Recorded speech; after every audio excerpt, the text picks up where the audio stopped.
que l'un de vous veut prier, les amis? Celui qui n'a pas muté son micro, Victor au hasard, non, ou Vincent. Toujours. Bah écoute, je vais le faire, hein. Ouais. Voilà. Seigneur, tu vois que c'est aujourd'hui l'étude avec Eric, tu vois que nous sommes présents pour écouter ta parole, pour nous renseigner, pour nous ressourcer, Père, et c'est vers toi que nous intercédons, que nous venons à toi, que tu nous enseignes, que tu nous apprennes à avancer dans tes lois, dans tes voies, Père, afin d'être ces sujets de joie à ta gloire, Père, et que tu nous enseignes, que tu nous guides dans nos paroles, afin d'être au milieu de nous à chaque instant, Seigneur. Seul le seul adoré pour l'éternité, guide-nous à chaque instant, éternellement, Père. Amen. Amen. Merci bien, Vincent. Bon, alors, je vais récapituler, je vais arriver à parler. Vite fait, ce qu'on a vu hier, oui, c'était hier. Donc, les prophéties, de toute façon, c'est la deuxième partie, mais je vais récapituler vite fait ce qu'on a vu hier. Donc, les prophéties du Premier Testament sur le Messie, donc les prophéties messianiques du Premier Testament, et qui sont réalisées par Jésus dans le deuxième. Donc, on a vu comme quoi le Messie naîtrait de la descendance d'une femme, Genèse 3, verset 15, et son accomplissement, c'est Luc 1, verset 34 à 35. Et je ne vais pas les redire, lire les versets parce qu'on les a vus l'autre fois. Le Messie vaincrait Satan, toujours dans le même verset, mais Genèse 3, verset 15, vu que la postérité lui écrasera la tête. Son accomplissement, c'est dans 1 Jean 3, verset 8. Et puis, il y a même Colossiens 2, 15. Le Messie souffrirait en réconciliant les hommes avec Dieu, toujours le même verset, comme quoi il y a 3 prophéties dans ce même verset, qui sera blessé au talon. Et son accomplissement, c'est 1 Pierre 3, verset 18. Le Messie serait le descendant de Sem. C'est l'un des 3 fils de Noé. Il y a Sem, Cham et Japhet. Genèse 9, 26 et son accomplissement, Luc 3, verset 23 à 36. Comme quoi on dit bien la généalogie. Il serait le descendant d'Abraham, Genèse 12, verset 3, et son accomplissement, c'est Matthieu 1, verset 1, qui dit Jésus-Christ, fils de David, fils d'Abraham, fils de David. Le Messie serait le descendant d'Isaac, Genèse 17, 19, et son accomplissement, Luc 3, 23, 34. Il répète encore une deuxième et une troisième fois comme quoi il est le descendant d'Abraham, toujours dans Genèse, mais ce coup-ci 18, comme quoi il viendrait à toutes les nations, Genèse 18, toujours. Il serait le descendant d'Isaac, il est encore répété. Par contre, chose intéressante, et là, il faudrait que je me renseigne, j'ai pas réussi à en savoir plus. Mais ça, on va le revoir, on va le lire. Le Messie serait sacrifié sur la même montagne où Dieu mit Abraham à l'épreuve. Donc la prophétie, c'est Genèse 22, 14, où ils ont appelé la montagne Jéhovah Jireh, qui veut dire l'Éternel pourvoira. Donc attendez, je vais vous lire. Donc Genèse 22, verset 14. Celui-là, je vais vous le lire quand même, je m'arrête un instant dessus. N'hésitez pas si vous avez des questions, hein, les amis. Donc Genèse 22, verset 14, comme quoi Dieu, il fait rien au hasard. Genèse 22, 14, où il est écrit « Et Abraham appela ce lieu-là Jéhovah Jireh, qui signifie l'Éternel y pourvoira, de sorte qu'on dit aujourd'hui sur la montagne de l'Éternel, il y sera pourvu. » Et d'ailleurs, l'accomplissement dans Luc 23, 33, où il est écrit, hop, alors Luc 23, j'y suis, mais le verset 33, où il est écrit « Et quand ils furent arrivés au lieu appelé Calvaire, le crâne, ou Golgotha, ils le crucifièrent là, et les malfaiteurs, l'un à droite et l'autre à gauche. » Amen. Et donc, Jéhovah Jireh s'est transformé en Golgotha, ou le crâne, ou le calvaire. Mais quand et comment et qui a changé le nom, ça je ne sais pas, mais on sait en tous les cas que c'est la même montagne. Mais qui a changé le nom, justement, il faut que j'essaye de me renseigner là-dessus. Mais en tous les cas, comme quoi Dieu, il fait rien au hasard, vu que Jésus, il a été sacrifié sur la même montagne où Dieu a mis Abraham à l'épreuve, où il a failli sacrifier son fils Isaac. Donc le Messie serait le descendant d'Abraham, c'est répété encore une troisième fois. Il viendrait à toutes les nations, c'est répété 3 fois aussi, ne serait-ce que dans Genèse. Le Messie serait le descendant d'Isaac, c'est encore répété. Le Messie serait le descendant de Jacob. Le Messie viendrait à tout le monde, encore une fois. Le Messie serait le descendant de Judas. Oui, bah, il est le lion de la tribu. Le Messie serait un roi. L'autorité juive pour administrer la peine capitale dévierait quand arriverait le Messie. Oui, d'ailleurs, ils ont pas pu, les Juifs n'ont pas pu le condamner à mort et il a fallu que ce soit Pilate qui le fasse, d'ailleurs. Dans Nombre, donc là, on a fini avec Genèse. Rien que pour vous dire, dans Genèse, il y a 1, 2, 3, 4, 5, 6, 7, 8, 9, 10, 11, 12, 13, 14, 15, 16, 17, 18. 18 prophéties rien que dans Genèse. Bon, il y en a qui se répètent, mais 18 prophéties, n'empêche. 18 annonces. Comme quoi, quand, vous voyez, dans la loi, ils disent que les témoignages ont une signification, sont approuvés quand il y a au moins 2 ou 3 témoins. Même pour la parole de Dieu, c'est pareil. Il est répété 3 fois que le Messie est un descendant d'Abraham, 3 fois qu'il est le descendant d'Isaac. Et pour l'instant, qu'une fois qu'il est le descendant de Sem, et 3 fois qu'il viendrait à toutes les nations. Et qu'une fois pour le moment qu'il est le descendant de Judas, mais on va voir dans tout le reste, il est encore spécifié 1 ou 2 autres fois. Donc comme quoi le témoignage, il est plus appuyé par 2 ou 3 fois, ou par 2 ou 3 témoins. Ben, c'est pareil pour la loi de Dieu, ou pour les prophéties, qu'elles sont répétées plusieurs fois. Le Messie serait un roi, dans Nombre 24, verset 17, et son accomplissement, c'est Jean 19, 19. Dans Deutéronome, le Messie serait un prophète. Le Messie parlerait avec une autorité donnée par Dieu. Tout cela, c'est dans Deutéronome 18, versets 15 à 19. Si vous voulez lire chez vous, parce que je ne vais pas... sinon, l'étude durerait 3 heures, 1 heure de rappel. Et ceux qui refuseraient d'écouter le Messie seraient jugés. Toujours Deutéronome 18, versets 15 à 19. Et le Messie serait adoré des anges au moment de sa naissance. Deutéronome 32, 43, où il dit toute nation. Donc, il parle des nations célestes et terrestres. Oui, on va le lire celui-là. Genèse. Par contre, c'est dommage que je connais pas l'hébreu parce que ça ressort 1000 fois mieux en hébreu qu'en français.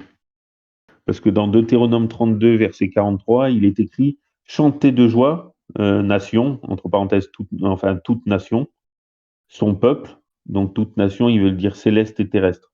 Car il vengera le sang de ses serviteurs, il rendra la vengeance à ses adversaires, il fera l'expiation pour sa terre, pour son peuple. Donc c'est clair, il fera l'expiation. Donc avec tous les textes sur le Messie, bon, j'arrive pas à comprendre qu'il n'y ait pas plus de juifs qui deviennent juifs messianiques. Mais bon, bref.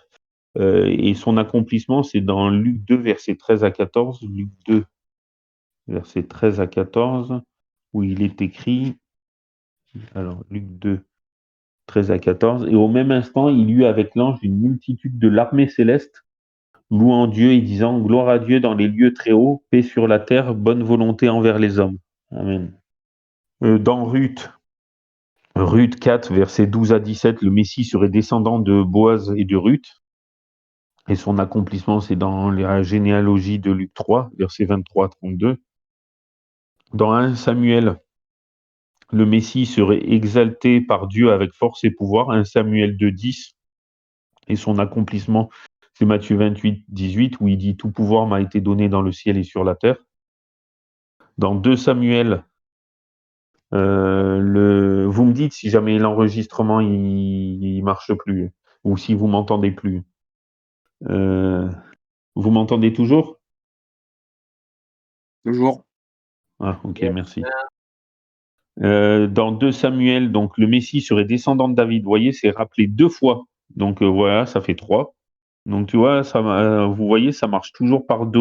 Dieu, il répète toujours 2 ou 3 fois. Et quand souvent un texte il est isolé, ben où il n'a pas d'importance, où il est pas, enfin où il a à prendre dans un autre texte. Et en général, quand un texte est répété 2-3 fois, c'est qu'il est important. Le Messie serait fils de Dieu, ça aussi c'est répété, je sais pas combien de fois. Le Messie viendrait pour tout le monde. 4e fois, le Messie serait le rocher, et le Messie serait comme l'étoile resplendissante du matin. Le Messie serait descendant de Judas. 2e fois, le Messie serait descendant de David. 4e fois, le trône du Messie serait éternel. Avec Daniel, on va voir que, et puis d'autres, ça sera au moins 3 fois. Et le Messie serait fils de Dieu. On s'était arrêté là. Je vais peut-être vous lire quand même. Donc, juste les 3 de Chroniques. Enfin, on s'était arrêté là. Non, pas tout à fait. Je vais vous lire après vite fait le reste. Donc, le Messie serait descendant de Judas. Je vais vous lire quand même ça. Les 4 de 1 Chronique. Alors, 1 Chronique 5, verset 2, où il est dit: Car Judas fut puissant parmi ses frères, et de lui est issu un prince, mais le droit d'aînesse est à Joseph. Donc le Messie serait descendant de Judas, et son accomplissement, c'est dans Luc 3, versets 23 à 33. Mais je vais voir après l'accomplissement. Et le Messie serait descendant de David. Donc 1 Chronique 17, versets 11 à 12. Quand tes jours seront accomplis pour t'en aller avec tes pères, il arrivera que j'élèverai ta postérité après toi, l'un de tes fils, et j'affermirai son règne. C'est lui qui me bâtira une maison. Amen. On va voir son accomplissement dans Luc 3, 23 à 31, donc 2 versets avant celui d'avant. Celui d'avant, c'était Luc 3, 23 à 33, et là, c'est Luc 3, 23 à 31. Le trône du Messie serait éternel. On voit cela dans le même verset, mais plus la fin du 12e. Quand tes jours seront accomplis pour t'en aller avec tes pères, il arrivera que j'élèverai ta postérité après toi, l'un de tes fils, et j'affermirai son règne. C'est lui qui me bâtira une maison, et j'affermirai son trône à jamais. Et son accomplissement, c'est Luc 1, 32 à 33, et qu'on va voir tout de suite. Et le Messie serait fils de Dieu. 1 Chronique 17, mais ce coup-ci 13 à 14. Je serai pour lui un père, et il sera pour moi un fils, et je ne retirerai point de lui ma grâce, comme je l'ai retirée de celui qui a été avant toi. Je l'établirai dans ma maison et dans mon royaume à jamais, et son trône sera fermi pour toujours. On ne peut pas être plus clair.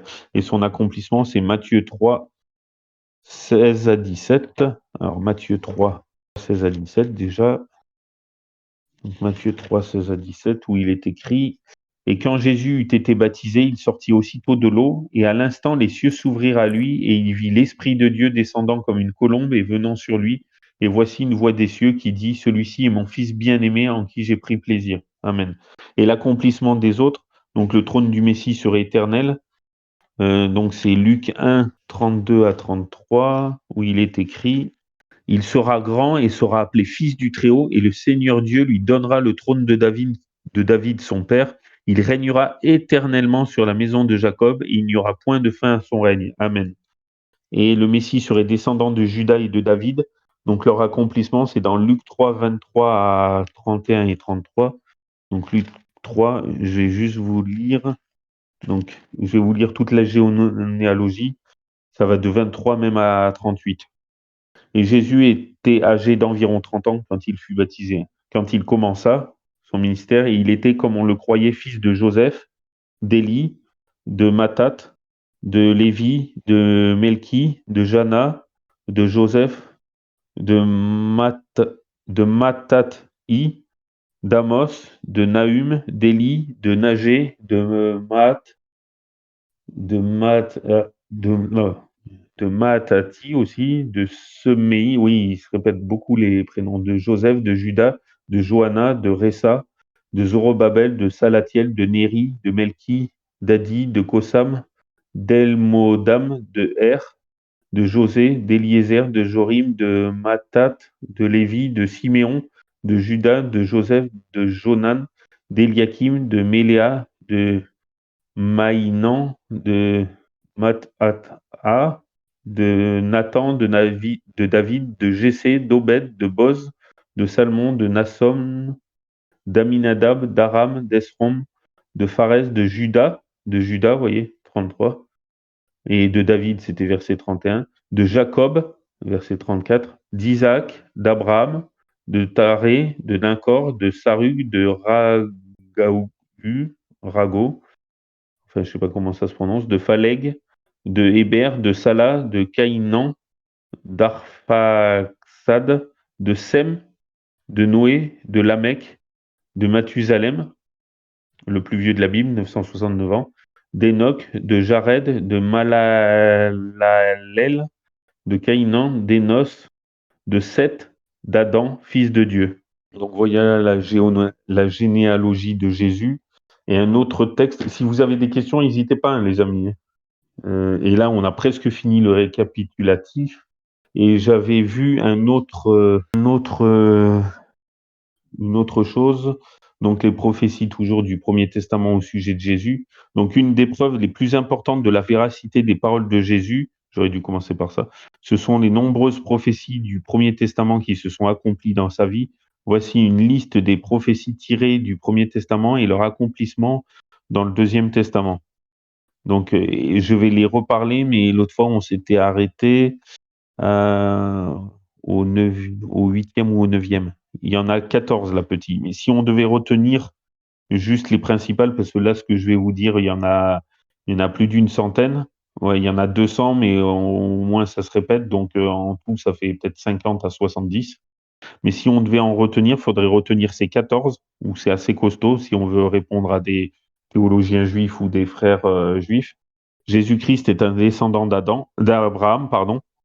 Genèse 22, 18 et son accomplissement Matthieu 1, 1 à 17. Mais il y a aussi Genèse 49, 10 et son accomplissement Galates 3, 16, mais on va les relire, hein. Jésus est un descendant d'Isaïe, c'est le père de David. Donc son annonce c'est Ésaïe 11, versets 1 et 10, et son accomplissement c'est Matthieu 1, 6 à 16. Jésus-Christ né à Bethléem. Alors là, retenez bien ça.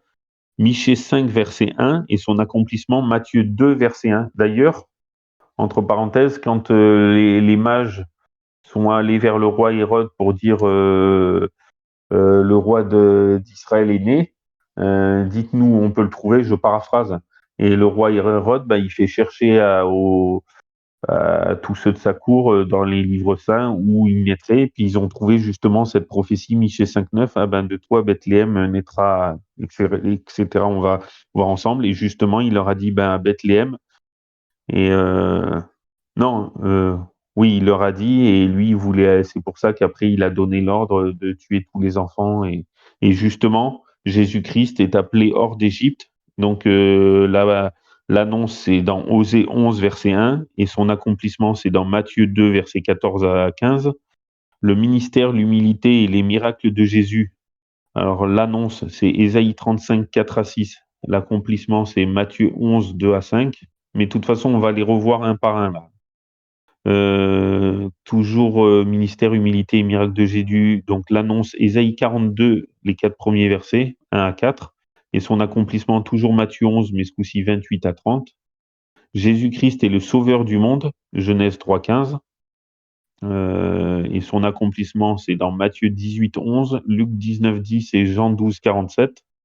Jésus entre à Jérusalem assis sur un âne, le petit d'une ânesse, un ânon, quoi. Donc Zacharie 9, 9, son annonce. L'accomplissement, Matthieu 21, 7 à 11. Jésus est trahi. Son annonce, Zacharie 11, 12 à 13, et son accomplissement, Matthieu 27, 3 à 8. Jésus est abandonné par ses disciples. L'annonce, Ésaïe 53, 1 à 3, et son accomplissement, Matthieu 26, 56. Jésus garde le silence lors de son procès et meurt pour le salut du monde, Ésaïe 53, 4 à 8. Et son accomplissement, Matthieu 26, 63, Matthieu 27, 14 et Jean 18, 14. Les événements liés à la crucifixion de Jésus, donc psaume 22, les 19 premiers versets, et son accomplissement, c'est Matthieu 27, 26, verset 35 aussi, verset 39 et verset 43 et 46. Mais il y a aussi à la crucifixion de Jésus, il y a psaume 69, verset 22, et son accomplissement, Matthieu 27, mais 34 et 48 ce coup-ci, et Ésaïe 50, verset 6, et son accomplissement, toujours Matthieu 27, mais versets 30 et 43. Ensuite, les deux derniers, Jésus est crucifié entre deux brigands et son corps est placé dans le tombeau d'un homme riche. Donc on voit cela dans Isaïe 53, 9 et l'accomplissement Matthieu 27, versets 38 et 57 à 60. Et Jésus ressuscite d'entre les morts et libère l'âme de ceux qui sont morts dans l'espérance de la résurrection. Donc l'annonce psaume 16, 10 et l'accomplissement Matthieu 28, 5 à 7 et 1 Pierre 3, 18. Donc déjà, C'est énorme. Et là, c'est si on avait retenir les 14 plus gros. Enfin, donc Moi, c'est un truc. Jésus-Christ. Oui, vas-y. Juste, non, quand tu parlais quand Hérode a fait mourir les enfants âgés entre 0 et 2 ans, ça fait penser Ouais, aussi à la prophétie de Jérémie 31, qui dit: On entend des cris à Rama, des lamentations, des larmes amères. Rachel pleure ses enfants, elle refuse ouais, d'être consolée sur ses enfants. ouais, Et ça ouais, s'appelle dans ben, Matthieu 2, 17. ouais, tout à fait, ouais, ouais, Ouais. ouais, merci, ouais, tout à fait. Ah ben, tu m'as fait une bonne transition, ouais, pour la suite. Super. J'allais y venir, ouais. Pas tout de suite, mais c'est bien, ouais, merci. Donc, déjà, Genèse 22, verset 18, où il est dit comme quoi il est le descendant d'Abraham, Jésus-Christ. Donc, et toutes les nations de la terre seront bénies en ta postérité. Donc, c'est Dieu qui parle à Abraham, parce que tu as obéi à ma voix. Toutes les nations de la terre et son accomplissement. Bon, ben, on va peut-être pas tout lire Matthieu, mais c'est Matthieu 1, les 17 premiers versets, où il est écrit, il est trop loin. Donc, Matthieu 1, les 17 premiers versets. Hop. Alors, livre généalogique de Jésus-Christ, fils de David, fils d'Abraham. Abraham fut père d'Isaac, Isaac fut père de Jacob, Jacob fut père de Judas et de ses frères, Judas eut de Tamar, Pharez et Zara, Pharez fut père d'Esrom, Esrom fut père d'Aram, Aram fut père d'Aminadab, Aminadab fut père de Naasson, Naasson fut père de Salmon, Salmon eut Boz de Rahab, Boz eut Obed de Ruth, Obed fut père de Jessé, Jessé fut père du roi David, ou Isaïe, ça dépend des fois c'est pas tout à fait les mêmes mots. Le roi, pas Isaïe, hein, Isaïe. Le roi David eut Salomon, de celle qui avait été la femme d'Uri.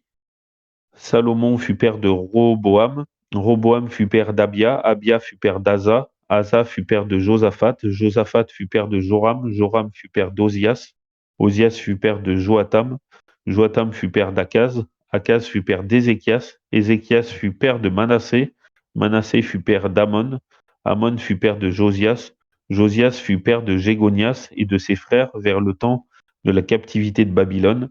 Et après la captivité de Babylone, Jégonias fut père de Salatiel, Salatiel fut père de Zorobabel, Zorobabel fut père d'Abiud, Abiud fut père d'Eliakim, Eliakim fut père d'Azor, Azor fut père de Sadoc, Sadoc fut père d'Akim, Hakim fut père d'Éliud, Éliud fut père d'Éléazar, Éléazar fut père de Mathan, Mathan fut père de Jacob, et Jacob fut père de Joseph, l'époux de Marie, de laquelle est né Jésus appelé Christ.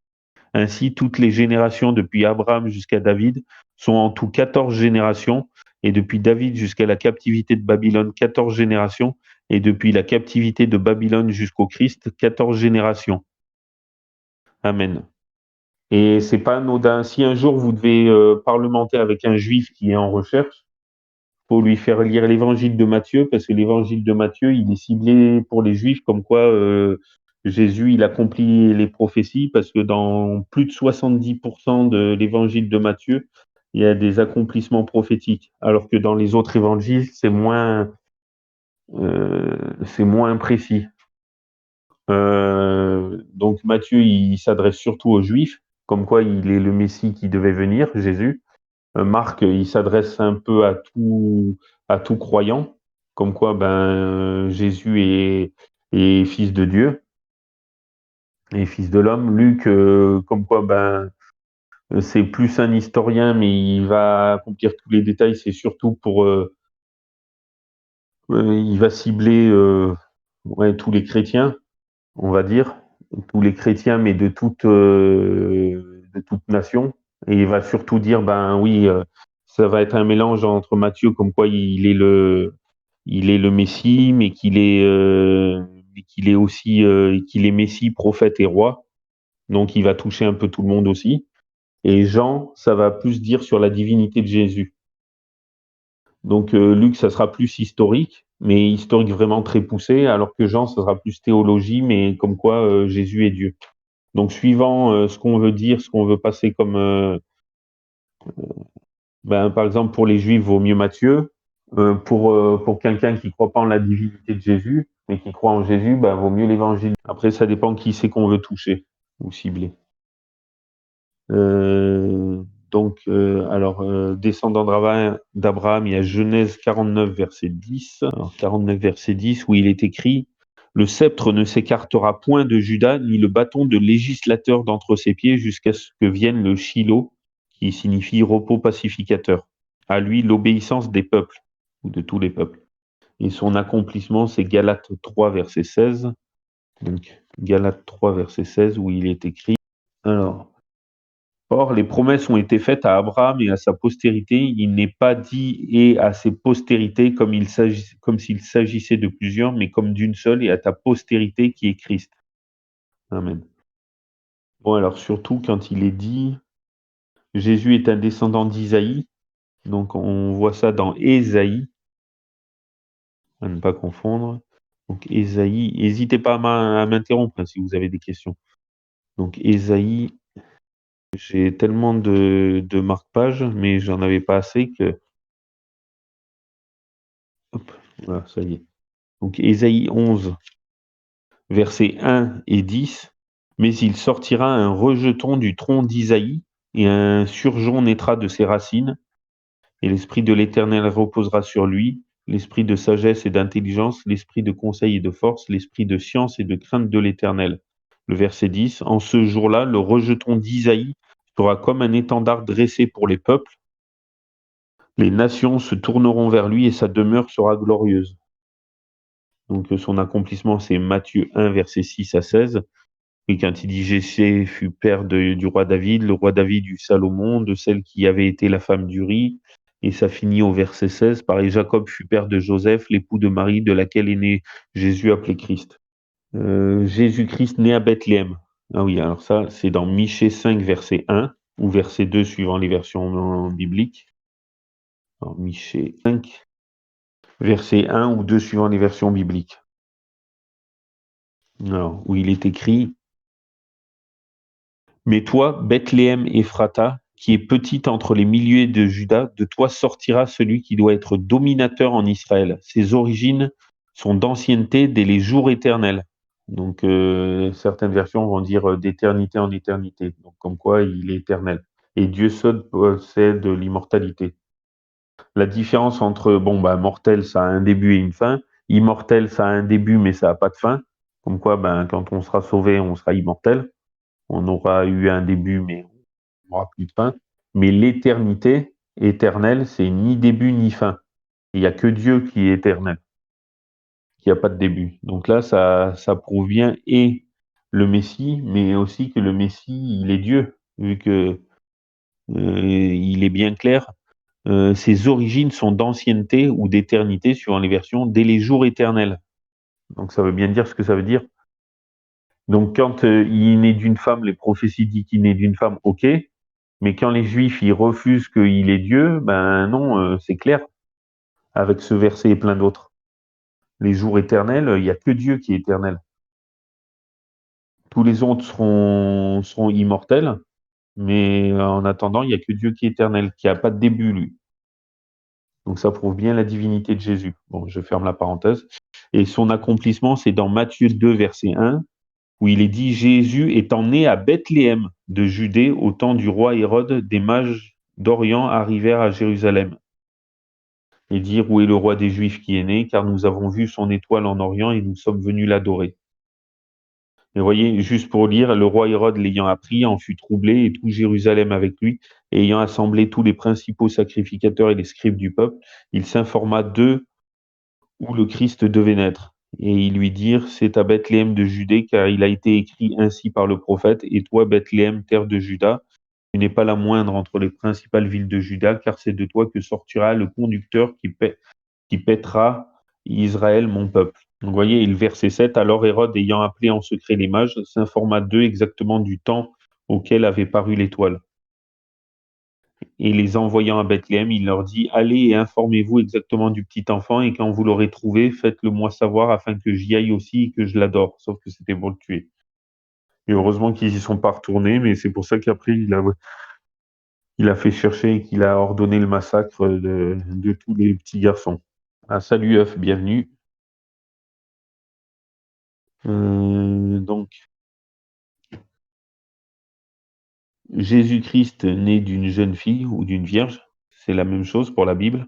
Il y en a, ils jouent sur les mots. Certains de nos frères et amis juifs, ils disent oui, il y a des versions, ils disent né d'une vierge, mais c'est marqué l'original hébreu, né d'une jeune fille. Mais entre nous, soit dit, sur l'état civil, il y a marqué nom de jeune fille ou non marital pour pour les femmes. Nom de jeune fille, ça signifie non marié. Et non marié, normalement, pour la Bible et pour, c'est comme si elle était vierge, quoi. Elle est vierge de tout mariage et normalement vierge de tout rapport parce que d'après la Bible, quand un homme couchait avec une femme, il se mariait. C'était l'accomplissement de leur mariage. Quand ils se connurent, le mot connaître, ça a une relation très intime. Alors, Ésaïe 7, 14, où il est écrit, c'est pourquoi le Seigneur lui-même vous donnera un signe. Voici la jeune fille ou la vierge sera enceinte. Elle enfantera un fils et lui donnera le nom d'Emmanuel, qui signifie Dieu avec nous. Et l'accomplissement, c'est dans Luc 1. Donc, Luc 1, versets 26 à 35. Luc 1, 26 à 35, où il est écrit,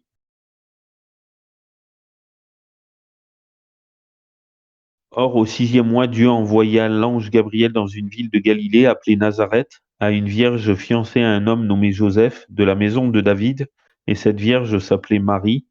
Et l'ange étant entré auprès d'elle, lui dit, je te salue, toi qui as été reçu en grâce, le Seigneur est avec toi, tu es bénie entre les femmes. Et ayant vu l'ange, elle fut troublée de son discours, et elle pensait en elle-même ce que pouvait être cette salutation. Alors l'ange lui dit, Marie, ne crains point, car tu as trouvé grâce devant Dieu, et tu concevras et tu enfanteras un fils, et tu appelleras son nom Jésus. Il sera grand et sera appelé fils du Très-Haut, et le Seigneur Dieu lui donnera le trône de David son père. Il régnera éternellement sur la maison de Jacob, et il n'y aura point de fin à son règne. Alors Marie dit à l'ange, comment cela se fera-t-il puisque je ne connais, vous voyez, je ne connais le verbe connaître, point d'homme. Et l'ange lui répondit, le Saint-Esprit viendra sur toi et la puissance du Très-Haut te couvrira de son ombre. C'est pourquoi aussi le Saint-Enfant qui naîtra de toi sera appelé le Fils de Dieu. Amen. Ouais, il y a aussi la recherche de Rebecca, celle qui avait pas trouvé, celle qui avait pas connu un homme auparavant. On Ouais, voit la notion de connaître depuis ouais. ce verset-là de Genèse. Alors que ça va vous troubler aussi, Jean 17,3, il est dit, or la vie éternelle, c'est qu'ils te connaissent, toi le seul vrai Dieu et celui que tu as envoyé, Jésus-Christ. Donc connaître, c'est relations très intimes. Bon, bah, relation très intime entre un homme et une femme, bah, c'est coucher ensemble, mais relation très intime entre les créatures et le Créateur, bah, c'est-à-dire que on adore, on glorifie, on honore et on respecte Dieu. La relation très intime entre les créatures et le créateur, ben, c'est autre chose qu'entre un homme et une femme. Mais vous voyez, or la vie éternelle, c'est qu'ils te connaissent. Donc ça veut dire qu'ils aient une relation très intime entre toi, le seul vrai Dieu, et celui que tu as envoyé, Jésus-Christ. Alors, Jésus-Christ est appelé hors d'Égypte. Alors, Osée 11, c'est ça qui est énorme. Si tout ce que, en faisant ces recherches, mais il y a beaucoup plus de prophéties que je pensais sur les messianités, de prophéties messianiques, mais c'est énorme toutes les prophéties qu'il y a dans Osée, Zacharie, bon, Daniel, ça on le sait, Ézéchiel aussi, Ésaïe, alors là c'est blindé, je pensais pas qu'il y en avait autant. Je me suis dit je vais en trouver une dizaine ou une vingtaine, j'en ai trouvé plus de 60. Osée 11, verset 1, qui nous dit quand Israël était jeune, je l'aimais et je l'appelais mon fils hors d'Égypte. Et j'appelais mon fils hors d'Égypte. J'appelais mon fils hors d'Égypte, c'est clair. Et son accomplissement, c'est dans Matthieu 2, verset 4. Non, mais des fois, c'est limpide, mais c'est hallucinant. Surtout quand on va voir ensemble, je ne sais pas si on aura le temps de voir aujourd'hui, mais le psaume 22, et le psaume 2 et le psaume 8, mais c'est énorme les perles qu'il y a dedans. que c'est étonnant que les Juifs ils passent à côté. Il faut prier pour eux, quoi. Donc Matthieu 2, versets 14 à 15, où il est écrit: Joseph s'étant levé, prit de nuit le petit enfant et sa mère et se retira en Égypte, et il y demeura jusqu'à la mort d'Hérode. C'est ainsi que s'accomplit ce que le Seigneur avait dit par le prophète en ces termes: J'ai appelé mon fils hors d'Égypte. Vous voyez, Matthieu, il dit beaucoup de réalisations du. C'est pour ça que si on doit parler avec des frères et amis juifs, faut leur présenter l'évangile de Matthieu, parce qu'il dit bien, vous voyez, c'est un qu'avait dit par le prophète en ces termes: J'ai appelé mon fils hors d'Égypte. Osée, Osée 11.1. Alors ensuite, Ésaïe, donc ministère, humilité et miracle de Jésus. N'hésitez pas à intervenir, hein, les amis. Donc ministère, humilité et miracle de Jésus, on voit ça dans Ésaïe 35, versets 4 à 6.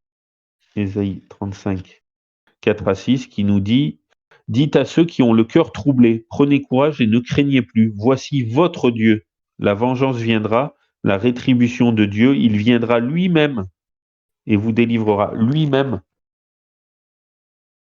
Alors les yeux des aveugles seront ouverts et les oreilles des sourds seront débouchées. Alors le boiteux sautera comme un cerf et la langue du muet chantera de joie, car des eaux jailliront au désert et des torrents dans la solitude.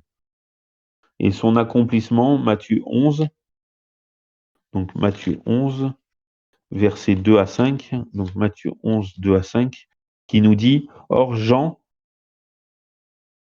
ayant entendu parler dans la prison, Jean le Baptiste, ayant entendu parler dans la prison de ce que le Christ faisait, envoya 2 de ses disciples pour lui dire: Es-tu celui qui doit venir, ou devons-nous en attendre un autre? Et Jésus, répondant, leur dit: Allez et rapportez à Jean les choses que vous entendez et que vous voyez. Les aveugles recouvrent la vue, les boiteux marchent, les lépreux sont nettoyés ou purifiés, les sourds entendent, les morts ressuscitent, et l'évangile, ou la bonne nouvelle, suivant les versions, est annoncé aux pauvres.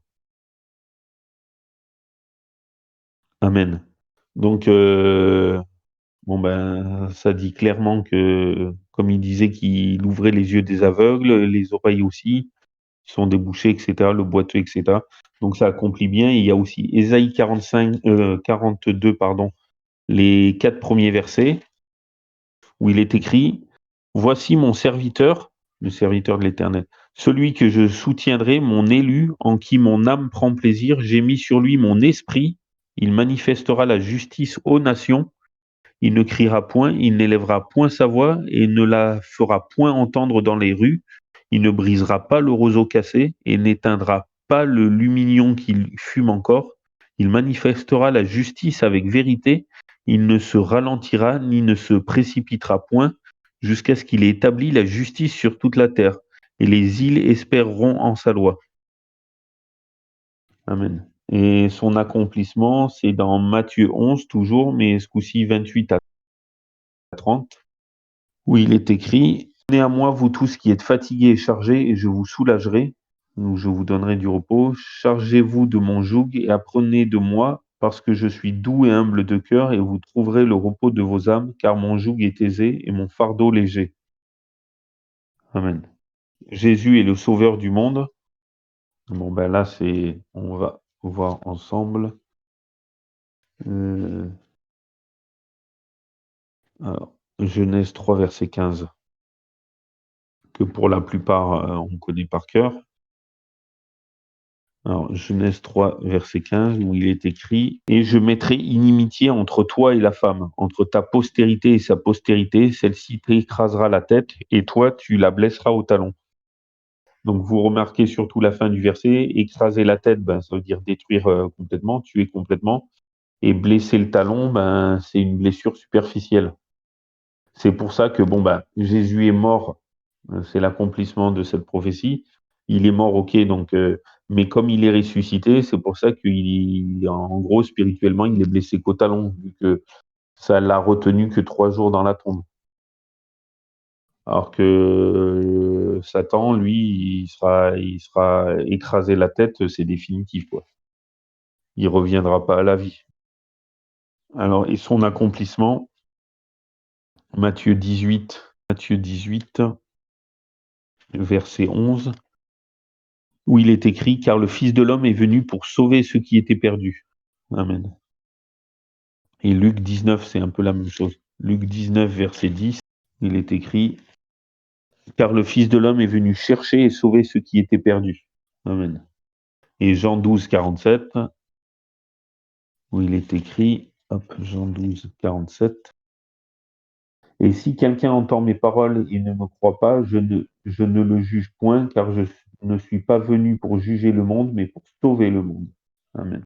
Donc, et maintenant, Jésus entre à Jérusalem assis sur un ânon, le petit d'une ânesse. Donc, c'est dans Zacharie 9, 9. Vous êtes toujours là, en fait, les amis, vous m'entendez? Toujours. Ouais, toujours. Ok, nickel. Alors, Zacharie, c'est juste avant Malachie. C'est l'avant-dernier livre du Premier Testament. Donc, Zacharie 9, 9. Réjouis-toi avec transport, fille de Sion. Jette des cris de joie, fille de Jérusalem. Voici ton roi vient à toi. Il est juste et vainqueur, humble et monté sur un ânon, sur le petit d'une ânesse. 9, 9. Et son accomplissement, c'est dans Matthieu 21, versets 7 à 11. Matthieu 21, 7 à 11. C'est énorme, toutes les prophéties qu'il y a sur le Christ. Matthieu 21, 7 à 11.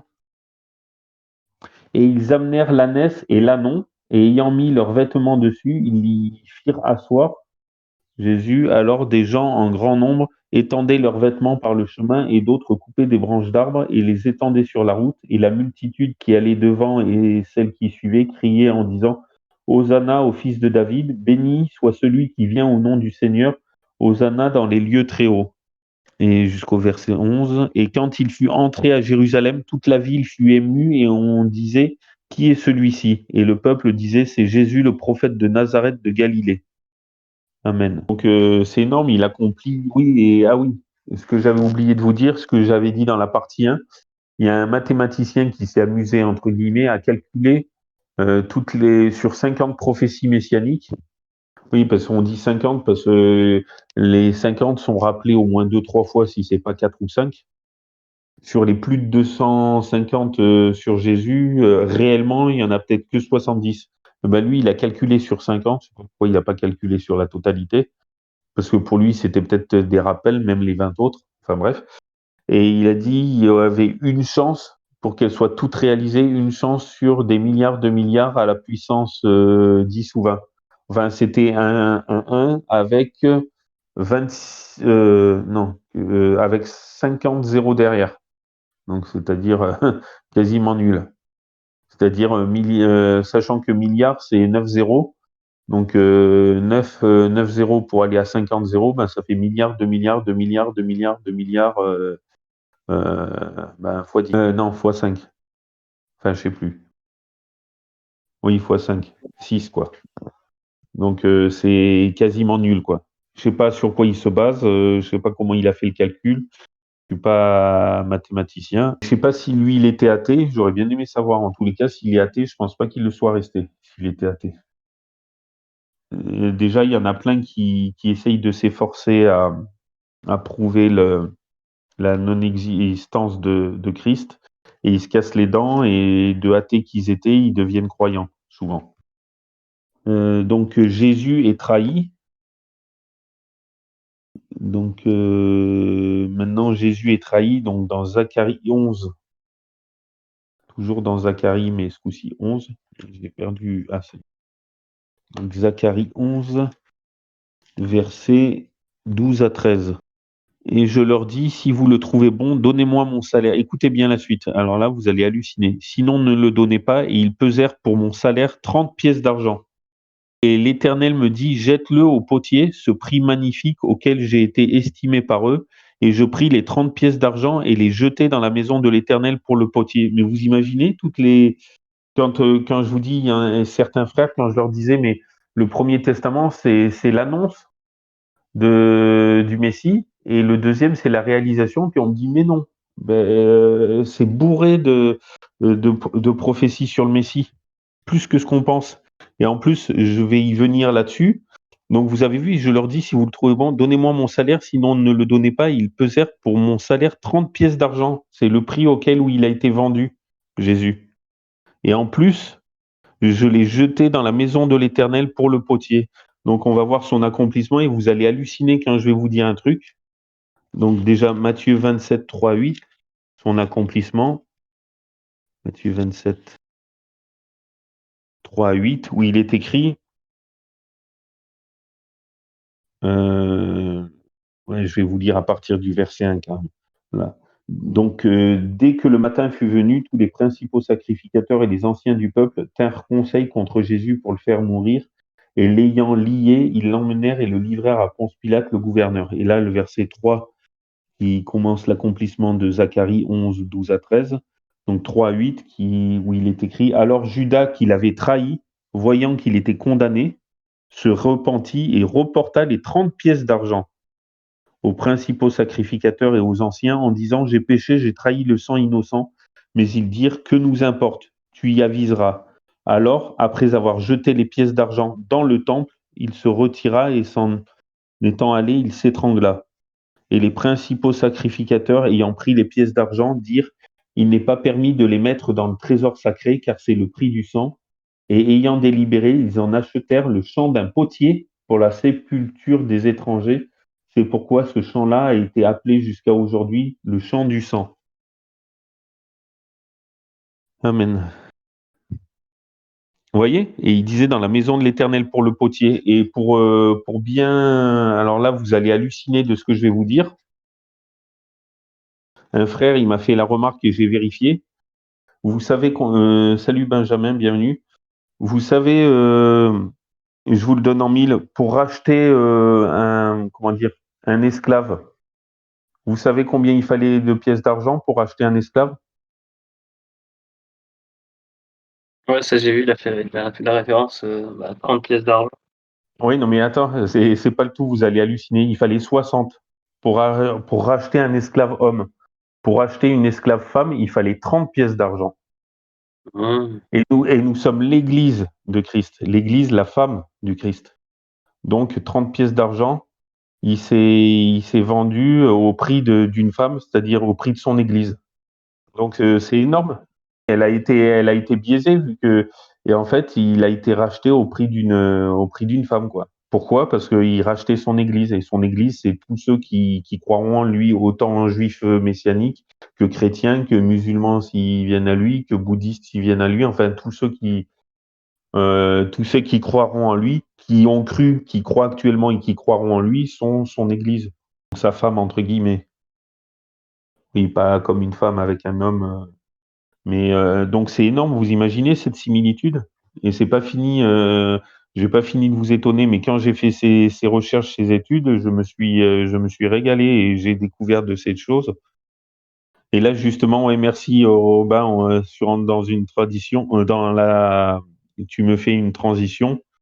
Donc où le prochain, donc c'est Jésus est abandonné par ses disciples. Donc Ésaïe 53, où là c'est costaud là aussi. Ésaïe 53. Et vous voyez, Ésaïe 53, il n'est pas lu dans les synagogues, hein, tu m'étonnes. Il y en a qui disent oui, ça parle du Messie, mais il y en a qui disent ouais, mais ça parle d'Israël. Il dit ça parle d'Israël, vous allez voir ce que je vais vous lire si ça parle d'Israël. Oui, alors Jésus est abandonné par ses disciples, c'est les 3 premiers versets déjà de Ésaïe 53. Donc, qui a cru à notre message et à qui le bras de l'Éternel a-t-il été révélé? Il est monté devant l'Éternel comme un rejeton, comme une racine qui sort d'une terre desséchée. Il n'a ni beauté ni éclat qui nous le fasse regarder, ni apparence qui nous le fasse désirer. Méprisé, délaissé des hommes, homme de douleur et connaissant la souffrance, comme un homme devant qui on se couvre le visage, si méprisé que nous n'en faisions aucun cas. Amen. Donc déjà, comme un homme, méprisé, délaissé des hommes, homme de douleur et connaissant la souffrance, comme un homme devant qui on se couvre le visage, et méprisé, et si méprisé que nous n'en faisions aucun cas. Délaissé des hommes, quoi. Méprisé et délaissé. Mais voyez, pour moi, enfin, je peux me tromper, oui, s'il avait été aimé de tout le monde, il n'aurait pas été crucifié, hein, tu m'étonnes. Ah oui. Et il y en a de plus en plus qui ouvrent les yeux, des amis juifs, enfin des frères et amis juifs qui ouvrent les yeux, enfin que Dieu leur ouvre les yeux en lisant justement Isaïe 53. Et pendant longtemps, il était interdit de lecture, enfin interdit. Oui, ils le lisaient jamais. Ils ouvraient jamais Isaïe 53 dans les synagogues. Ils le lisaient jamais. Tu m'étonnes. Ouais, ouais. Ou plusieurs milliers. Bah oui, c'est clair. Ouais, c'est clair. Sur des centaines de milliers, c'est rien, 300, même 1000 personnes sur 1 million ou sur plusieurs centaines de millions, c'est rien. Ouais, moi aussi, ouais. Ouais. Ce qui est hallucinant, c'est dans Matthieu 21 quand ils disent ben, qu'il est sur l'ânon le petit d'une ânesse, des gens en grand nombre étendaient leurs vêtements par le chemin et d'autres coupaient des branches d'arbres et les étendaient sur la route. Et la multitude qui allait devant et celle qui suivait criaient en disant Hosanna au fils de David, béni soit celui qui vient au nom du Seigneur, Hosanna dans les lieux très hauts. Et quand il fut entré à Jérusalem, toute la ville fut émue et on disait qui est celui-ci? Et le peuple disait c'est Jésus, le prophète de Nazareth de Galilée. Donc vous imaginez, il est acclamé par une multitude, et là donc c'est un grand nombre apparemment. Et même pas 7 jours plus tard, il est crucifié. Il faut le faire. Hein. Non. Vous êtes toujours là? Bon, toujours. Ah. Oui, non, parce que je vous entendais plus. Et donc, ah oui, donc sa réalisation de Ésaïe 53, 1 à 3, c'est Matthieu 26, 56, où il est écrit mais tout ceci est arrivé afin que les écrits des prophètes fussent accomplis. Alors tous les disciples l'abandonnèrent et s'enfuirent. Donc vous imaginez, non mais Matthieu, c'est une pépite. Il y a 70% des prophéties qui sont réalisées dans Matthieu. Et 30% c'est dans les autres évangiles, vous imaginez? Donc ouais, si on doit parler à un juif, c'est Matthieu qu'il faut prendre, quoi. Ou Luc aussi, mais bon, vaut mieux Matthieu. Et Jésus garde le silence lors de son procès et meurt pour le salut du monde. Donc Ésaïe 53, 4 à 8 aussi. Donc toujours Ésaïe 53, mais les 5 versets suivants. Cependant, il a porté nos maladies et il s'est chargé de nos douleurs et nous pensions qu'il était frappé de Dieu, battu et affligé. Mais il était meurtri pour nos péchés et frappé pour nos iniquités. Le châtiment qui nous apporte la paix est tombé sur lui et par sa meurtrissure, nous avons la guérison. On ne peut pas être plus clair. Nous étions tous errants comme des brebis, nous suivions chacun son propre chemin, et l'Éternel a fait venir sur lui l'iniquité de nous tous. Il est maltraité, il est affligé, et il n'ouvre point la bouche comme un agneau mené à la boucherie, comme une brebis muette devant celui qui l'attend, il n'ouvre point la bouche. Il a été retiré de l'angoisse et de la condamnation, et qui dira sa durée? Car il a été retranché de la terre des vivants, il a été frappé pour le péché de mon peuple. C'est clair. Donc après, il y en a qui disent ouais, ça parle pas du Messie, ça parle d'Israël. Israël, il n'a pas été maltraité pour nous sauver.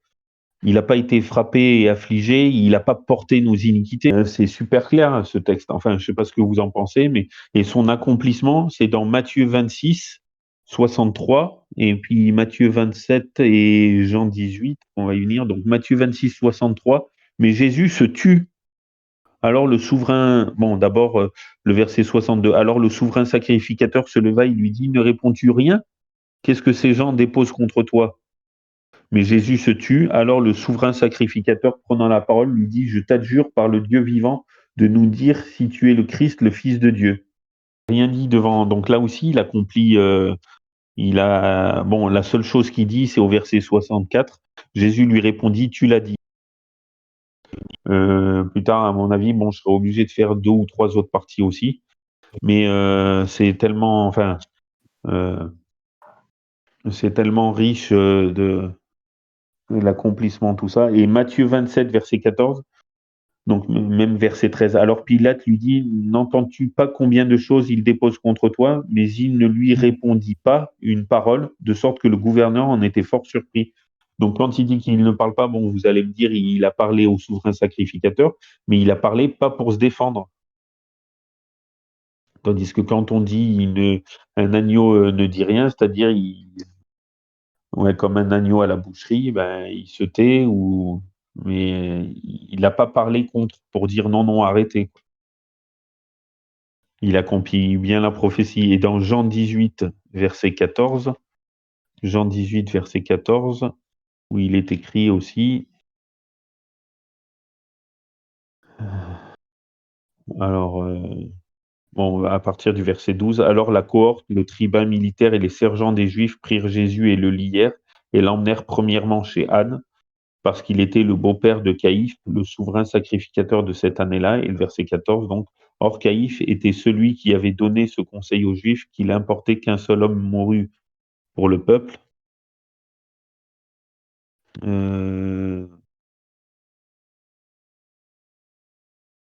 Ouais, là, il dit pas qu'il s'est tué, mais vous voyez, qu'il importait qu'un seul homme mourût pour le peuple. Oui, non, là, il n'est pas dit qu'il se taisait. Mais bon, on a vu avec les 2 versets d'avant qu'il se taisait. Enfin, qu'il se défendait pas, quoi. Que les seuls moments où il a parlé, c'est pour répondre, vu qu'il lui disait tu ne réponds pas, es-tu le Fils de Dieu? Et tu l'as dit. Alors, événement lié à la crucifixion de Jésus. Si vous avez des questions, n'hésitez pas, hein. Donc là, c'est le psaume 22 qu'on va voir ensemble. Psaume 22, psaume 69 et Isaïe 50. Bon, déjà, je prépare Isaïe 50. Hop. Isaïe 50. Mince, pardon, je loupe la page. Voilà. Donc, Isaïe 50. J'ai préparé psaume 22. Alors, psaume 22. Hop, ça y est. Vous m'entendez toujours, les amis? Ouais. Ouais, ok, nickel. Donc, psaume 22. Alors, les 19 premiers versets. Écoutez bien, alors là, vous allez halluciner. Alors, au maître chantre, psaume de David. Donc, sachant que David, il a vécu à peu près 1000 ans avant Jésus. Écoutez bien le premier verset. Mon Dieu, pourquoi m'as-tu abandonné? C'est l'une des premières paroles que Jésus dit sur la croix. T'éloignant de ma délivrance et des paroles de mon gémissement, mon Dieu, je crie le jour, mais tu ne réponds point, et la nuit, et je n'ai point de repos. Cependant, tu es le Saint qui habite au milieu des louanges d'Israël. Nos pères se sont confiés en toi, ils se sont confiés en toi, et tu les as délivrés. Ils ont crié vers toi, et ils ont été délivrés, ils se sont confiés en toi, et ils n'ont pas été confus. Mais moi, je suis un ver, et non un homme, l'opprobre des hommes et le méprisé du peuple. Tous ceux qui me voient se raillent de moi, ils ouvrent la bouche, ils secouent la tête, ils se reposent sur l'Éternel, disent-ils, qu'il le délivre, qu'il le sauve, puisqu'il a mis en lui son affection. Non mais vous vous imaginez, 1000 ans avant sa crucifixion, c'était prophétisé par David. Oui, c'est toi qui m'as tiré du sein de ma mère et qui m'as fait reposer en paix sur sa mamelle. J'ai été remis en tes mains dès ma naissance, dès le sein de ma mère. Tu es mon Dieu. Ne t'éloigne pas de moi, car la détresse est proche, car il n'y a personne pour me secourir. Des taureaux nombreux m'environnent, de puissants taureaux de Basan m'entourent. Là, ça va être de plus en plus flagrant. Écoutez bien, ils ouvrent leur gueule comme moi, comme un lion déchirant et mugissant. Je suis comme de l'eau qui s'écoule et tous mes os se sont déjoints. C'est ce qui s'est réellement passé, sauf qu'il n'y a eu aucun os de cassé. Mais ils se sont, quand on cloue quelqu'un sur la croix, les membres sont un peu des joints. Mon cœur est comme la cire, il se fond dans mes entrailles. Ma vigueur est desséchée comme la brique. Ma langue est attachée à mon palais. Donc, comme quoi il eut soif. Et tu m'as couché dans la poussière de la mort, car des chiens m'ont environné. Une bande de méchants m'a entouré. Verset 17, la fin. Ils ont percé mes mains et mes pieds. On ne peut pas être plus clair. Bon, dans certaines versions, ils disent une bande de méchants m'a entouré, comme un lion mes mains et mes pieds. Sauf que comme un lion mes mains et mes pieds, ça ne veut pas dire grand-chose. Mais ils ont percé mes mains et mes pieds. On ne peut pas être plus clair, je pense, avec le verset 17. Le verset 18, je compterai tous mes os. Donc ça veut dire qu'ils n'ont pas été brisés. Ils me considèrent et me regardent. Et écoutez bien le 19, ils partagent entre eux mes vêtements. Ils tirent au sort ma robe, ma tunique. Vous imaginez comme tous ces produits? Mm. Et maintenant, on va voir l'accomplissement. Donc, Matthieu 27, 26, où il est dit, Alors il leur relâcha Barabbas, et après avoir fait fouetter Jésus, il le leur livra pour être crucifié. Ensuite, verset 35. Et après l'avoir crucifié, ils se partagèrent ses habits en les tirant au sort, afin que ce qui a été dit par le prophète s'accomplisse. Ils se sont partagés mes habits, ils ont tiré ma robe au sort. Vous imaginez comme tout s'accomplit? Verset 39. Et ceux qui passaient lui disaient des outrages, branlant la tête. Après, il y a verset 43. C'est confié en Dieu que Dieu, verset 46, et vers la... Ça y est. Désolé pour la coupure. Donc, je vais juste rappeler les deux petits derniers points, vu que ça a coupé il y a 5 minutes. Merci de m'avoir prévenu. Hop. Et merci Victor, faudrait que tu sois là tout le temps pour me déplacer quand on m'entend pas et pour me replacer. Ouais, merci bien. Donc, Ésaïe. Alors, Ésaïe. Donc, Jésus est crucifié entre deux brigands et son corps est placé dans le tombeau d'un homme riche. Donc, on voit cela dans Ésaïe 53, verset 9, où il est écrit: On lui avait assigné sa sépulture avec les méchants, et dans sa mort, il a été avec le riche, car il n'a point fait d'injustice et il n'y a point eu de fraude dans sa bouche. Amen. Donc, vous imaginez? Donc, sa sépulture avec les méchants, et dans sa mort, il a été avec le riche. Donc, le tombeau avec le riche, et ça, on va voir l'accomplissement. C'est dans Matthieu 27. Ça, vous m'aviez entendu, ça? Et je suis pas sûr que je crois pas que ça a enregistré de toute façon. Que ça enregistrait plus. Et d'ailleurs, l'argument des Juifs dessus, c'est quand on dit sa mort parmi les Juifs, eux, ils disent en fait que c'est comme c'est au pluriel, en fait, le mot, donc c'est mort. Du coup, comme c'est mort, c'est les différentes morts du peuple juif, hein, tu vois. Mais le truc, c'est que Ouais. la plupart des traducteurs, ils traduisent par sa mort, par son tombeau ou. Ouais. Ou sinon, j'avais entendu une hérésie aussi puis il dit, mais non, c'est tout l'inverse. Je dis, comment ça, c'est tout l'inverse? Puis il dit, ben regardez, dans Isaïe 53, verset 9, il dit donc sa sépulture avec les méchants, et dans sa mort, il a été avec le riche. Ben, enfin, je sais pas, il faudrait que je retrouve, mais il disait non, c'est tout le contraire. Il a été enseveli pauvrement, donc c'est tout le contraire du verset. Enfin, je sais plus, mais il faudrait que je retrouve. Mais enfin, juste avec un point virgule ou une virgule mal placée, il contournait, il contredisait tout l'inverse de la phrase, quoi. Puis il disait donc ça se réalise pas. Il était même sur le bord, il était même sur le point de dire qu'il a été crucifié avec les riches. Ouais. Ouais, que c'était le contraire, qu'il fut crucifié avec les riches et qu'il fut enterré avec les méchants. Donc ouais, voilà, un truc comme ça. Donc ça réalisait pas la prophétie, mais le contraire. Enfin bref. Donc son accomplissement de Isaïe 53:9, c'est dans Matthieu 27, 38 et 57 à 60. Donc on crucifia en même temps avec lui deux brigands. Donc on voit bien on lui avait assigné sa sépulture avec les méchants, les brigands. Donc là, on voit bien que ça se réalise. Avec les brigands, l'un à sa droite et l'autre à sa gauche. Ensuite, le verset 57 à 60, qui est écrit Et le soir étant venu, un homme riche d'Arimathée, nommé Joseph, qui avait été lui aussi disciple de Jésus, vint vers Pilate et demanda le corps de Jésus, et Pilate commanda qu'on le lui donnât. Joseph, ayant pris le corps, l'enveloppa dans un linceul blanc et le mit dans un sépulcre neuf qu'il s'était fait tailler dans le roc, et ayant roulé une grande pierre à l'entrée du sépulcre, il s'en alla. Amen. Comme quoi, vous voyez, toutes les écritures s'accomplissent, c'est vraiment énorme. C'est vraiment énorme. Et donc, Jésus ressuscite d'entre les morts et donne l'espérance de la résurrection. On voit cela dans Psaume 16, verset 10. Alors, Psaume 16, verset 10. Car tu n'abandonneras pas mon âme au sépulcre. Tu ne permettras point que ton sein voie la corruption. Comme quoi, ben, la mort ne pouvait pas le retenir. Enfin, elle pouvait pas le retenir. D'ailleurs, il est ressuscité le 3e jour. Donc Matthieu 28, versets 5 à 7 nous dit « Or l'ange prenant la parole dit aux femmes, pour vous, ne craignez point, car je sais que vous cherchez Jésus le crucifié.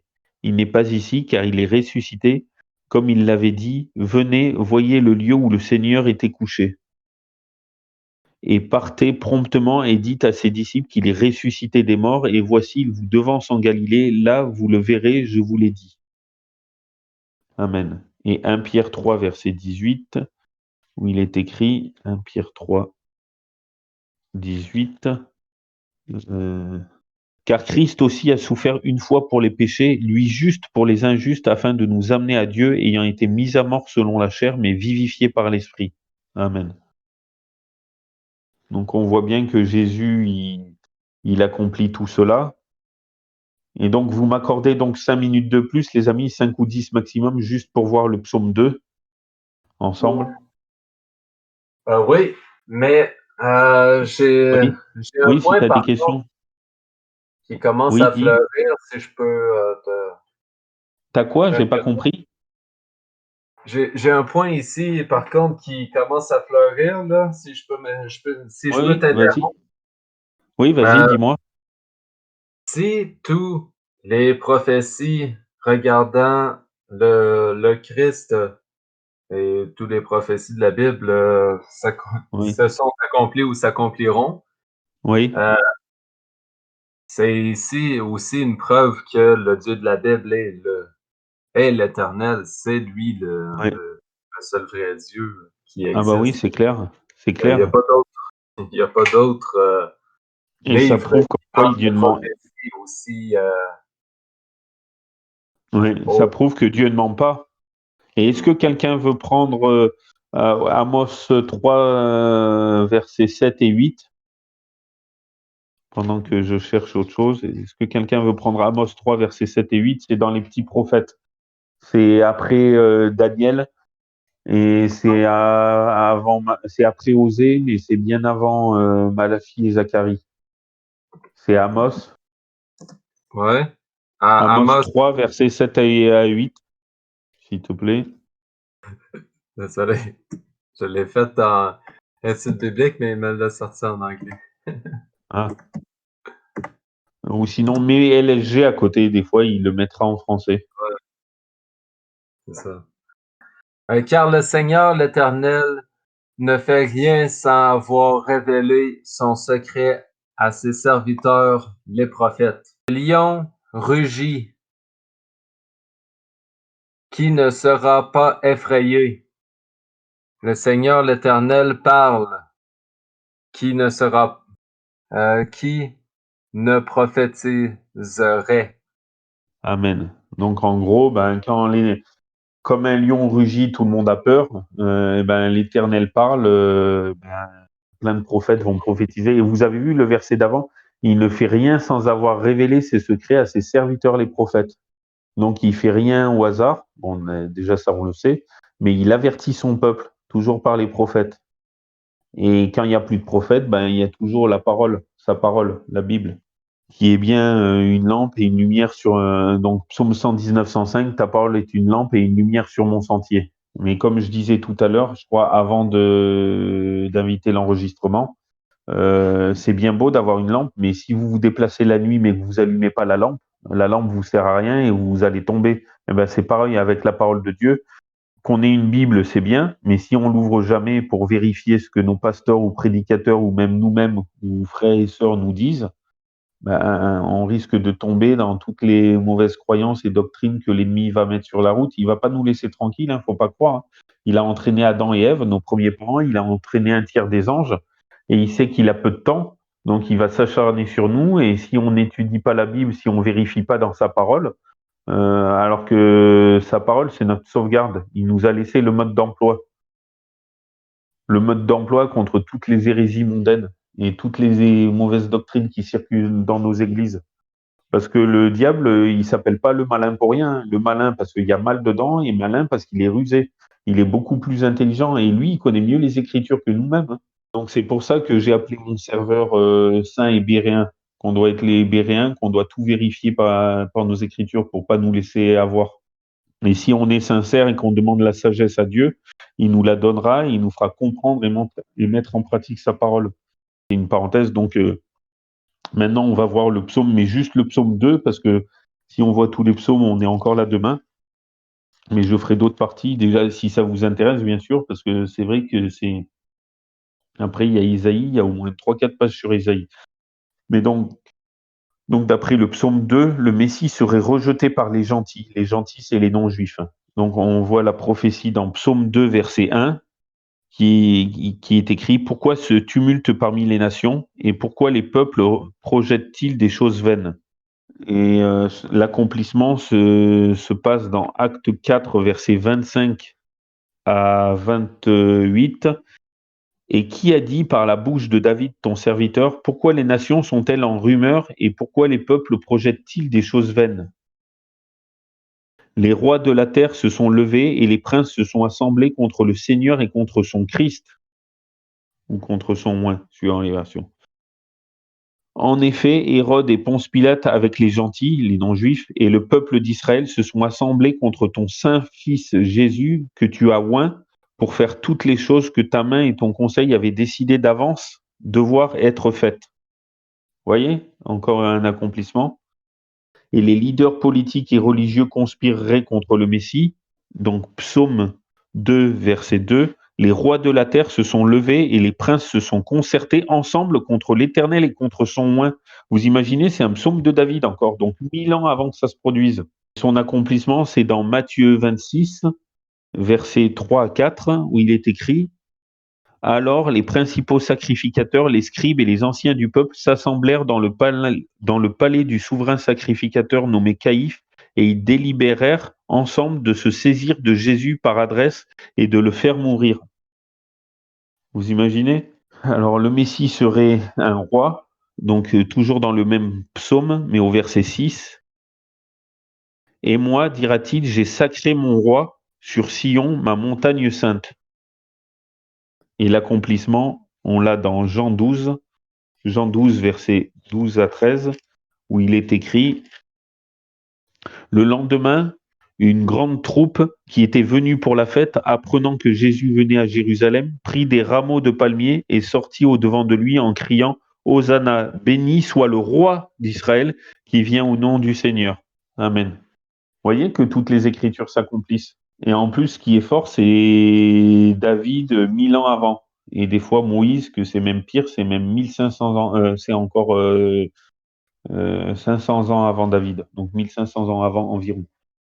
Le Messie serait le Fils de Dieu. Donc on voit cela dans Psaume 2, verset 7.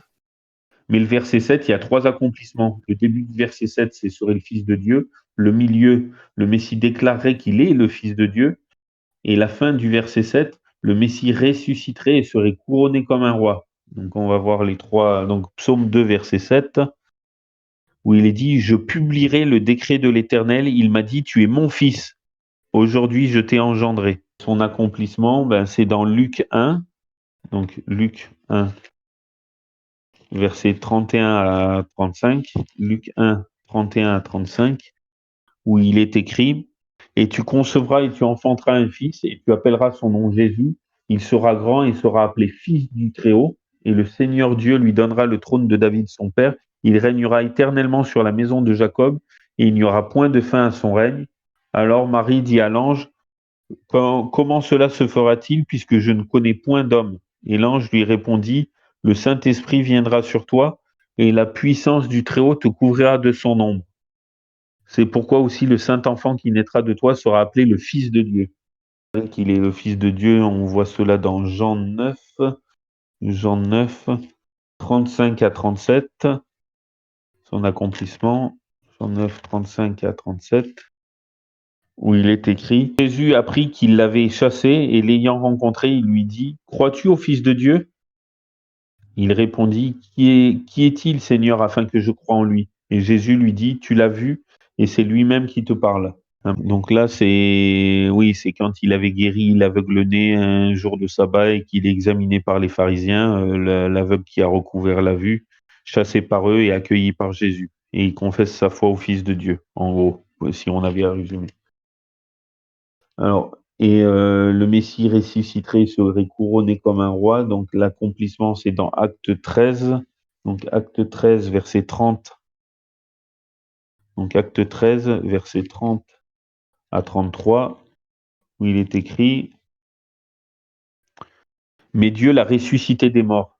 Il a été vu pendant plusieurs jours de ceux qui étaient montés avec lui de Galilée à Jérusalem, lesquels sont ses témoins devant le peuple. Et nous aussi, nous vous annonçons la bonne nouvelle que la promesse qui a été faite à nos pères, Dieu l'a accomplie pour nous, leurs enfants, lorsqu'il a suscité Jésus, comme il est écrit dans le psaume second. Tu es mon fils, je t'ai engendré aujourd'hui. Vous voyez, les actes aussi, ils accomplissent les psaumes. Amen. Il nous reste plus que 1, 2, 3, 4. Il nous reste plus que 4 du psaume 2. Donc 2 dans le verset 8 et 2 dans le verset 12. Oui, vous avez donc Messie demanderait à Dieu son héritage. Donc demande-moi et je te donnerai les nations pour héritage. Psaume 2, verset 8, mais le début du verset. Et le Messie recevrait l'autorité sur tous. Donc c'est la fin du verset 8. Et pour possession tous les bouts de la terre. Donc on voit bien l'autorité sur tout. Donc l'accomplissement de demanderait à Dieu son héritage, c'est dans Jean 17, 4 à 24. Donc Jean 17, 4 à 24. Donc Jean 17, 4 à 24, où il est écrit « Je t'ai glorifié sur la terre, j'ai achevé l'ouvrage que tu m'avais donné à faire, et maintenant glorifie-moi, Père, auprès de toi, de la gloire que j'avais auprès de toi avant que le monde fût. J'ai manifesté ton nom aux hommes que tu m'as donnés du monde, ils étaient à toi et tu me les as donnés, et ils ont gardé ta parole, ils ont connu maintenant que tout ce que tu m'as donné vient de toi. Je leur ai donné les paroles que tu m'as données, ils les ont reçues, et ils ont connu véritablement que je suis venu de toi, ils ont cru que tu m'as envoyé. Je prie pour eux, je ne prie pas pour le monde, mais pour ceux que tu m'as donnés, parce qu'ils sont à toi. Et tout ce qui est à moi est à toi, et ce qui est à toi est à moi, et je suis glorifié en eux, et je ne suis plus dans le monde, mais ceux-ci sont dans le monde, et je vais à toi. Père Saint, garde en ton nom ceux que tu m'as donnés, afin qu'ils soient un comme nous.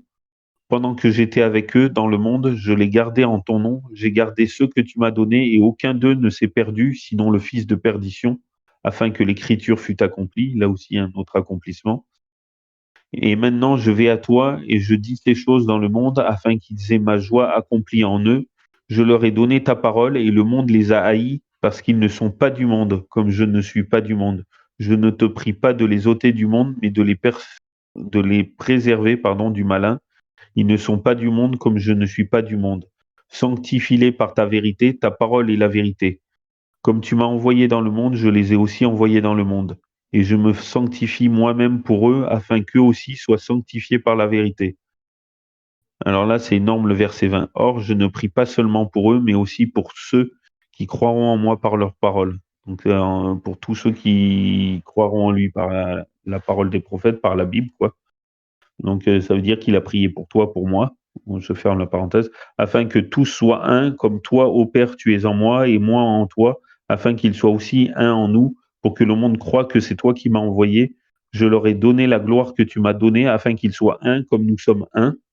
Moi en eux et toi en moi, afin qu'ils soient parfaitement un, et que le monde connaisse que tu m'as envoyé et que tu les aimes comme tu m'as aimé. Père, je désire que ceux que tu m'as donnés soient avec moi où je serai, afin qu'ils contemplent la gloire que tu m'as donnée parce que tu m'as aimé avant la fondation du monde. Amen. Donc vous imaginez le verset 20, il ne prie pas seulement pour ses disciples, mais il prie pour tous ceux qui croiront en lui par la parole. Donc pour tous ceux qui ont cru et qui sont morts et qui seront ressuscités quand Jésus reviendra, pour tous ceux qui croient actuellement et pour tous ceux qui croiront. Donc vous imaginez, si moi je prie pour vous avec ma petite foi, je serai plus ou moins exaucé, mais Jésus qui était là, qui est la foi incarnée, la foi parfaite, qui est pur, parfait, et il est amour, foi et espérance, lui qui est la foi personnifiée a prié pour nous, lui qui est Dieu, donc qui sait la volonté de Dieu. Ben, comme disait Martin Luther, sans Jésus, personne ne peut être sauvé, mais avec Jésus, personne ne devrait être perdu, tout le monde devrait être sauvé. Il a tout fait pour nous. Il est mort et ressuscité pour chacun de nous. Il nous a donné sa foi pour y croire et l'accepter. Éphésiens 2:8. Car c'est par la grâce que vous êtes sauvés par le moyen de la foi, et cela ne vient pas de vous, c'est le don de Dieu. Donc il nous donne sa foi pour y croire et l'accepter. Et Jean 17:20, comme si ça ne suffisait pas, il prie pour nous, pour qu'on croie en sa foi, pour qu'on accepte sa foi et pour qu'on soit sauvé. C'est énorme, et il a tout fait, quoi. On peut pas faire plus. Dieu d'amour, il nous laisse le libre arbitre, mais c'est énorme, et il a tout fait pour nous, quoi. Donc l'autorité, ah oui, et donc ça c'est demanderait à Dieu son héritage, donc que tous soient sauvés. Et il a l'autorité sur tous. Matthieu 28, verset 18, qui dit bien, et Jésus s'approchant leur parla, il leur dit, toute puissance m'a été donnée dans le ciel et sur la terre. Donc il a l'autorité sur tout. Et on va voir le dernier verset, les 2 dernières prophéties pour aujourd'hui.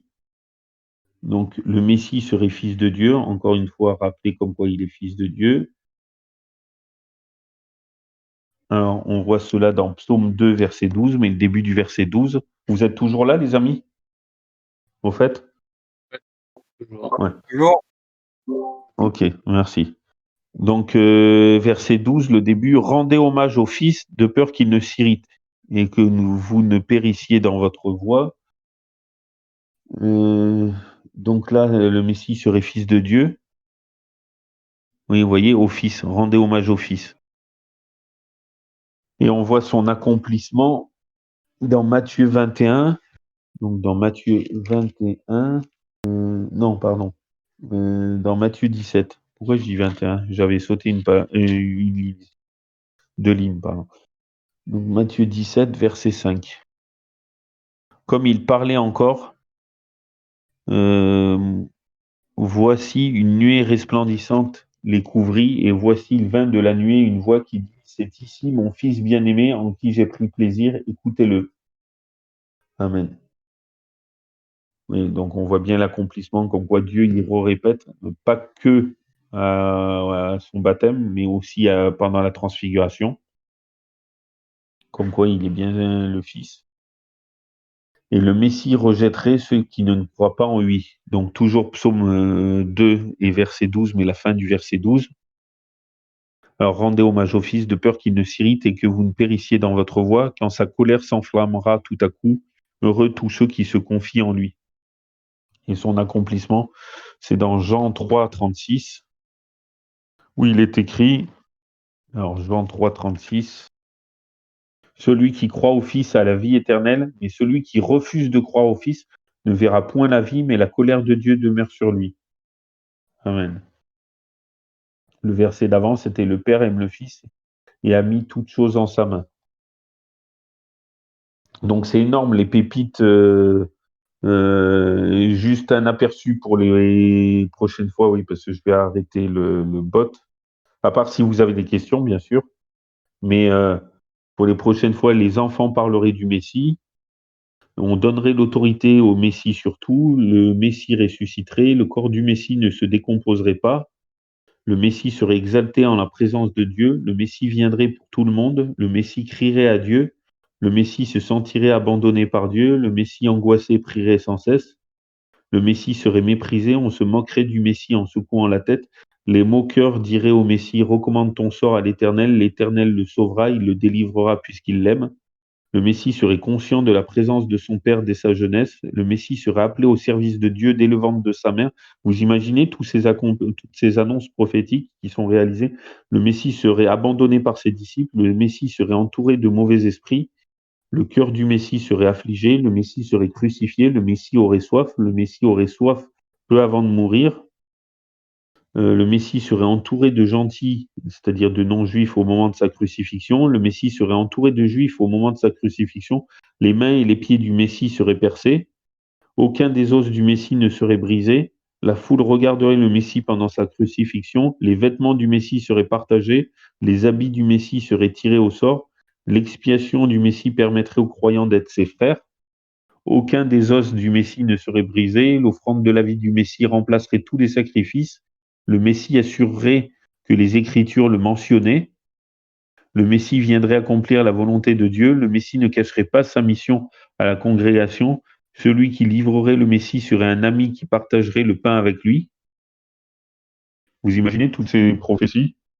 Et le Messie s'exprimerait avec un message de grâce, le trône du Messie serait éternel, le Messie serait Dieu, le Messie agirait avec justice, le Messie monterait au ciel, le Messie donnerait des dons aux hommes, il serait détesté de beaucoup sans raison, il supporterait l'insulte pour l'amour de Dieu, serait rejeté par les Juifs, les frères du Messie ne croiraient pas en lui, le Messie se mettrait en colère à cause du manque de respect envers le temple, quand il chasse les vendeurs au temple, le Messie serait insulté, les disciples du Messie lui feraient défaut au moment où il en aurait besoin. On offrirait au Messie du poison et du vinaigre. Et le fiel on l'a vu un peu, mais le Messie aurait soif. Le domaine du potier serait déserté. Le Messie parlerait en parabole. Il serait à la droite de Dieu, serait le descendant de David.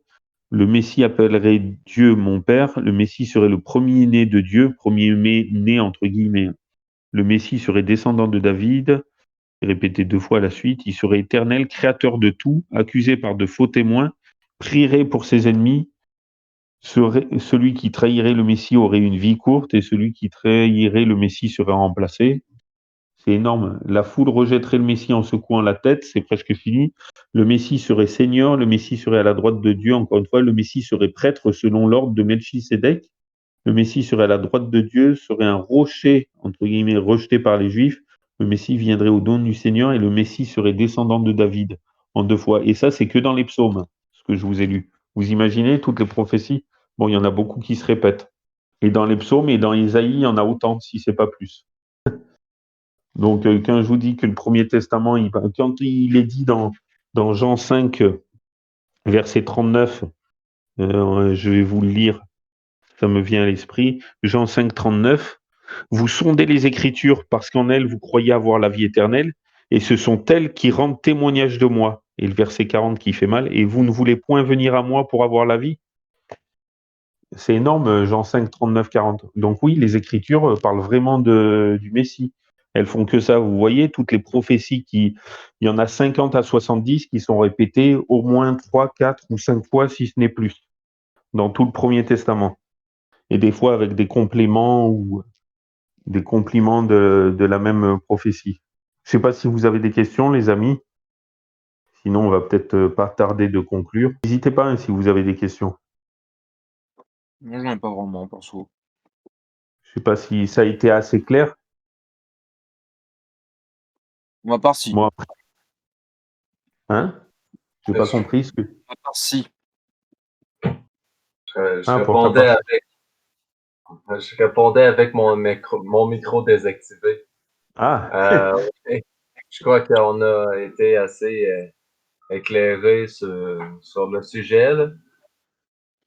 ouais. C'est Et quand puis, même au travail ce que tu as fait à apprendre la prophétie, à apprendre euh, mais les c'est énorme. Il versets. faut juste que je trouve. Ah bah merci. Il faut juste que je trouve là la montagne Jéhovah Jireh. Pourquoi et par qui et quand elle a été changée en Golgotha, le crâne, le calvaire. Mais c'est la même montagne, donc c'est énorme comme quoi Dieu, il fait rien au hasard. Et je suis en train, et j'ai vu il y a quelques mois la typologie. J'essaye d'apprendre la typologie. En gros, c'est l'étude du type. Ça veut dire le type, il y a l'antitype et le type. En fait, c'est le modèle, le préquel, si vous préférez. Et bah, par exemple, Joseph, ça serait le préquel au Christ. Bon, après, il faudrait que j'en parle un autre jour. Ou comme vous voyez, Isaac c'est le préquel du Christ. Abraham, ça représenterait Dieu le Père, et Isaac, ça représenterait Jésus, sauf que Jésus, lui, il est allé jusqu'au bout. Mais c'était une préquelle pour dire, bah voyez, comme Abraham a été prêt à sacrifier son fils, parce que je lui ai demandé par amour, par fidélité, ben moi je le fais, je vais jusqu'au bout pour vous sauver tous, pour que quiconque croit en lui soit sauvé. Vous voyez, tout est une histoire de similitude dans la Bible. Non seulement il y a les prophéties qui sont réalisées, mais en plus il y a des typologies par Joseph, par le sacrifice d'Isaac. Enfin, c'est énorme, mais c'est gorgé de pépites comme ça que petit à petit je découvre ou redécouvre. C'est énorme, c'est une richesse la parole de Dieu, mais il y aurait pas de toute une vie pour la comprendre. Voilà. Est-ce que l'un de vous veut prier? Et comme ça, j'arrête le bot. Ouais, moi j'ai envie de me lancer. Ouais, vas-y, mon ami. Ô Père éternel, premièrement, merci pour ton Fils unique qui s'est sacrifié pour nous à la croix. Ô Père éternel, je te remercie aussi pour cet éclaircissement. J'ai tant apprécié d'en avoir la lecture. Et merci pour mes frères et sœurs qui sont au moins autant intéressés par la parole que moi. En ton nom puissant, le nom puissant de Jésus-Christ, je te remercie. Amen. Merci, que Dieu vous bénisse. À tous les amis pour une prochaine étude. Et que Dieu vous bénisse, vous et toutes vos familles et amis. Et qu'il nous fasse persévérer tous jusqu'au bout, jusqu'à son retour.